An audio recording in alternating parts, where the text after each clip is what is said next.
রবীন্দ্রনাথের গান আছে, আনন্দধারা বহিছে ভুবনে। এই জগতে সর্বত্রই আনন্দের খেলা চলছে। আকাশ বাতাস মেঘ, মানুষ যে খাওয়া দাওয়া করছে, খেলা করছে, লেখাপড়া করছে, ছবি আঁকছে, বন্ধুদের সাথে মেলামেশা করছে, স্নান করছে, সব কিছুতেই কিন্তু আনন্দ আছে। এই আনন্দটাকেই বলা হয়েছে ঈশ্বর। আমরা এই আনন্দের মধ্যে থেকেই আনন্দকে ভুলে যাচ্ছি। অর্থাৎ বহু মানুষ প্রশ্ন করে ঈশ্বর আছে কি না, কিন্তু এই যে আনন্দ আসছে, আনন্দটা কোথা থেকে আসছে?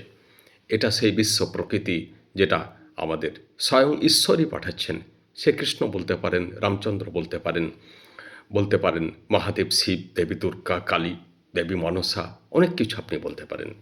তাই বলা হচ্ছে, আপনি আনন্দ থেকে নিজেকে বঞ্চিত করবেন না। আনন্দই আপনার জন্ম জন্মান্তরের মুক্তির উৎস। দুঃখ মানেই আপনি ঈশ্বর থেকে দূরে সরে যাচ্ছেন। দুঃখ বলে কিছু নাই। দুঃখ আপনি মাথার মধ্যে ক্রিয়েট করছেন, তৈরি করছেন। আমরা মাথায় নানান ধরনের জিনিস চিন্তা করি। আমাদের বেদান্ত শাস্ত্র বলছে আমরা মাথায় নানা ধরনের জিনিস সারাদিন কল্পনা করি, কিন্তু আমরা যা কল্পনা করি বাস্তবে 95% সেটা মিলে না। তাই বলা হচ্ছে, আনন্দ থেকে নিজেকে বঞ্চিত করবেন না।